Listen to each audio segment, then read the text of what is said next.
Fighter jets are one of the deadliest weapons used in warfare. They're fast, maneuverable, and carry a formidable firepower. They also play a vital role in projecting power in the vast ocean waters, as well as securing air superiority.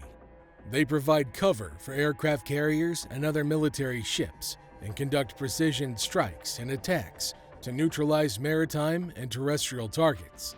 In the current geopolitical climate, these jets serve as an obstacle against hostile actions and thus safeguard international waters. Aside from naval uses, fighter jets can also escort civilian airliners, ensuring their safety.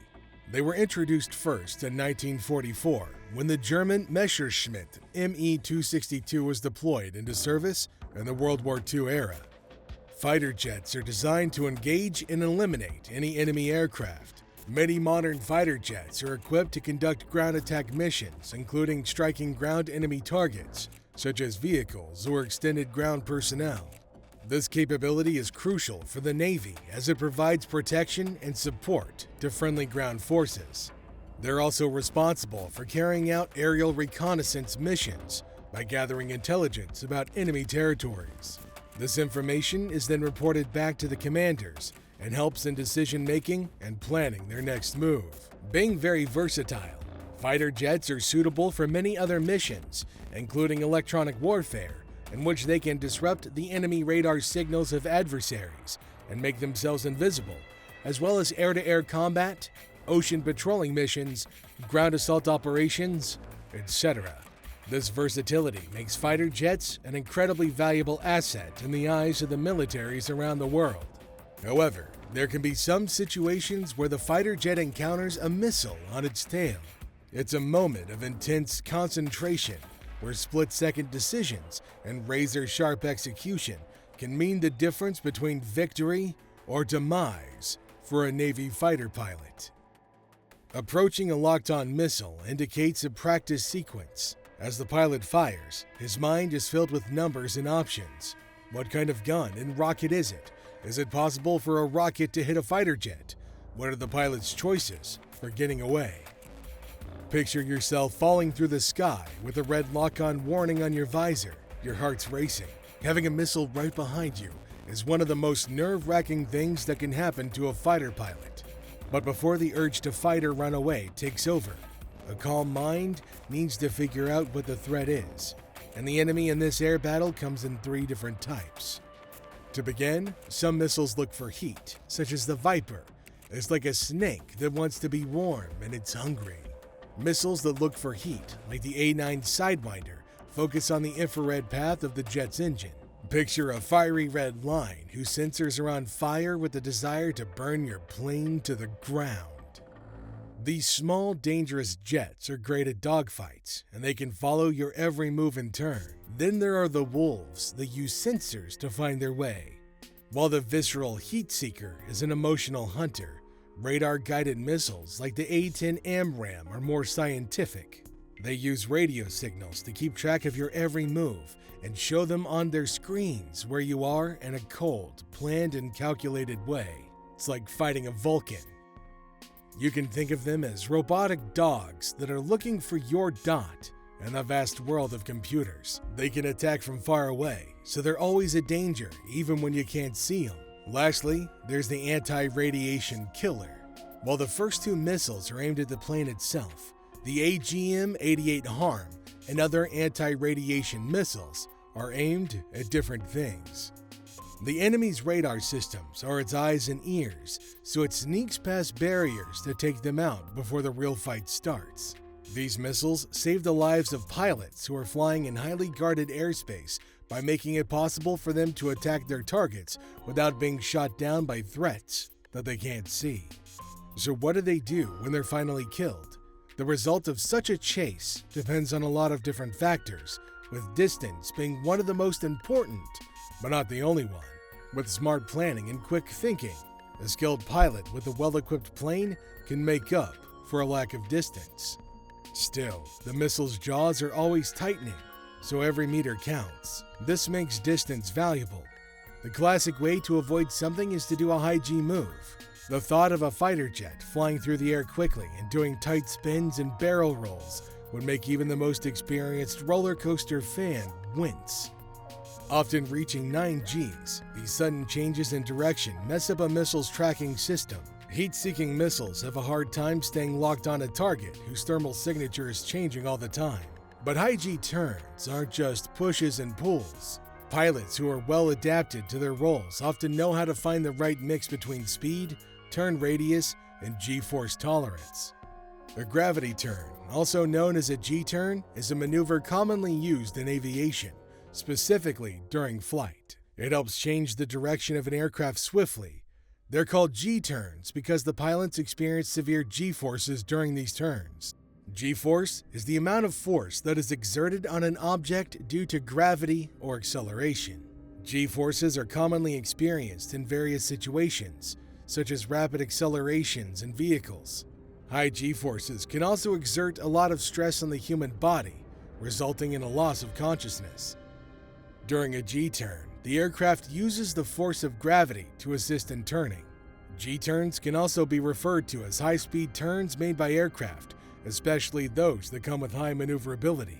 They can also push the plane to its limits while staying in control, but these moves aren't magic guns, and the vastness of the sky often becomes another tool in the pilot's belt. Sudden dives and climbs take advantage of the missile's tracking system's flaws.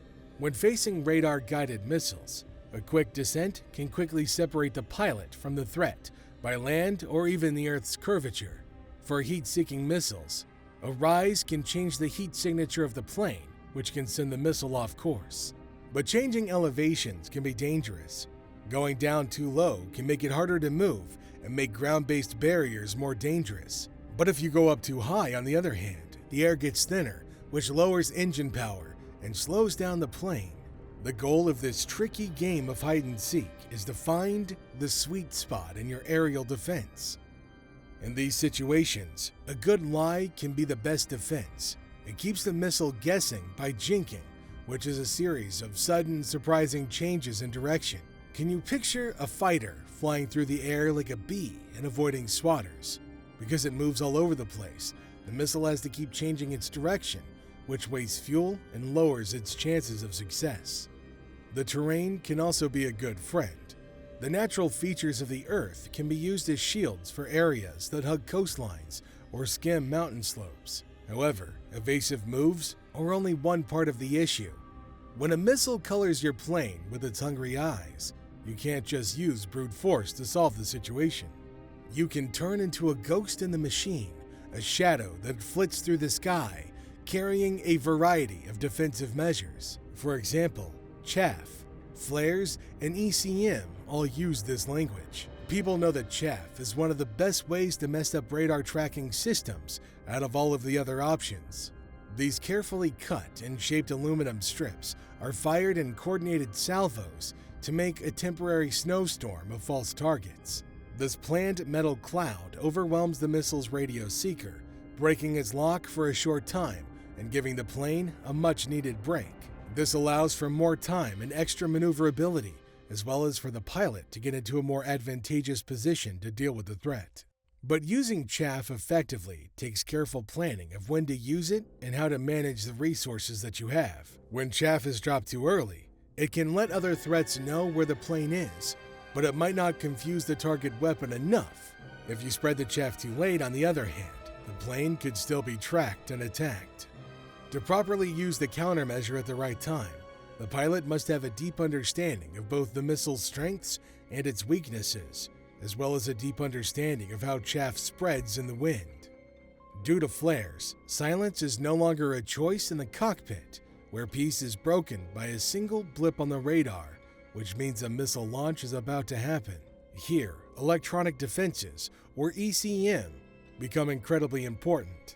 Electronic countermeasures is a group of different tools that work together to find weaknesses in enemy sensors and control systems and exploit them. The electronic experts on this battlefield are called jammers. They flood the airwaves with fake signals, making so much noise that the missile's radar lock can't be heard. Spoofers are like digital ventriloquists who can imitate the sound of your plane, making fake targets that dance with the real one. Looking through the rocket is like trying to hear a whisper in a stadium full of people. The confusion gives the pilot valuable seconds to avoid being hit or to take other defensive actions. Using ECM is also a balance. Overusing it can let other threats know where you are, and depending on it alone can be incredibly risky. To do deployment well, you need to know a lot about the enemy's systems, including their strengths and flaws, and know exactly when to use the right countermeasure.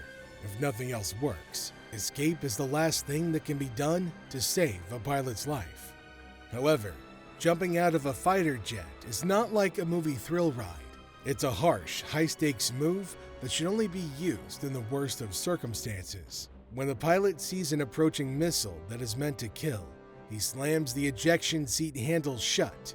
At a bone-crushing 20 Gs, explosive cartridges launch the pilot and the seat into the air. But it's not over yet, though.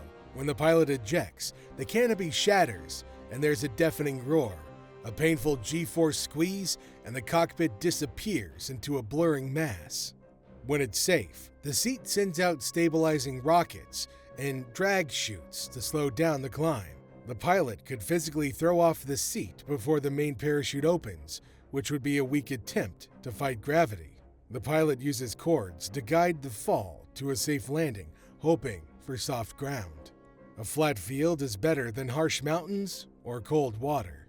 Is it possible for a rocket to hit a fighter jet? A lot of work goes into designing and engineering fighter jets so they can withstand missile hits better.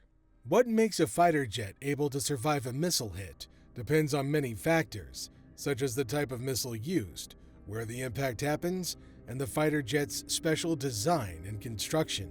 When it comes to modern aviation, fighter planes have state-of-the-art safety features like advanced armor, structural reinforcements, and backup systems. Along with each other, these parts make the plane more likely to survive battle situations.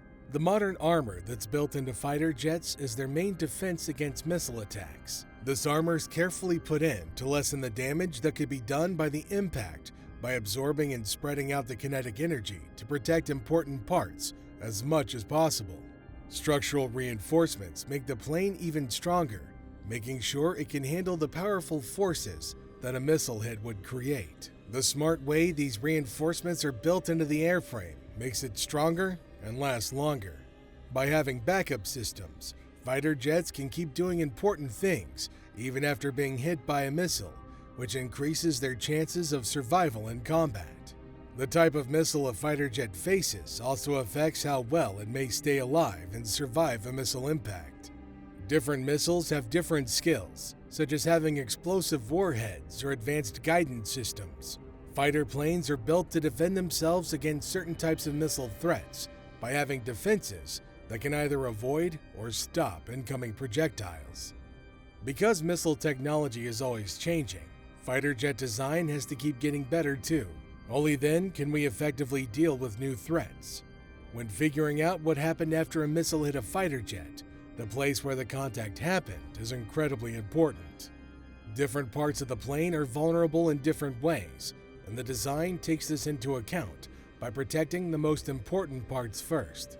The engine compartments, fuel systems, and electronics are some of the most important parts that need extra protection to make sure the plane can still fly after it's been damaged.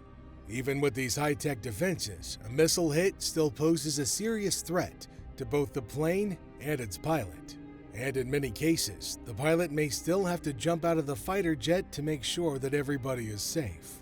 Is a jet faster than a missile? Although fighter planes have many defenses to avoid missiles, it's usually not possible to outrun a missile. It's hard for a jet to just beat an incoming rocket because of how missile technology works and because of how quickly they move. Many modern missiles have been designed to travel at or greater than the speed of sound. This means that most attack aircraft, incapable of hitting supersonic speeds reliably or in a quick burst, are at a disadvantage. At a situation like this, trying to outrun the missile is not a feasible option. Fighter jets instead focus on using techniques like quick turns, rolls, and changes in altitude to avoid and fool missiles coming at them. A comprehensive method of defense against missiles is a top priority in the design and development of fighter jets. For example, they could use modern avionics, electronic warfare systems, and countermeasure dispensers to mess up the guidance systems of missiles that are coming at them. Also, stealth technology is used to lower the radar cross-section of the plane, which makes it harder for missiles to lock onto the target. It might not be possible to outrun missiles, but improved defensive technologies and skilled pilot maneuvers make it much more likely that a fighter jet will survive a missile hit. Once you know how hard and complicated it is for pilots to avoid missiles, imagine it was you in the cockpit. What would you do? Would you trust your skills to avoid the missile, or would you be ready to pull the ejection handle if things went bad? Share your answer in the comment section below, and let's see how you would handle that situation. And this brings us to the end of our video for today. If you enjoyed yourself, make sure you like the video, subscribe to the channel, and click that notification bell so you'll be notified as soon as we release new content. Thanks for watching, everybody. We'll see you next time.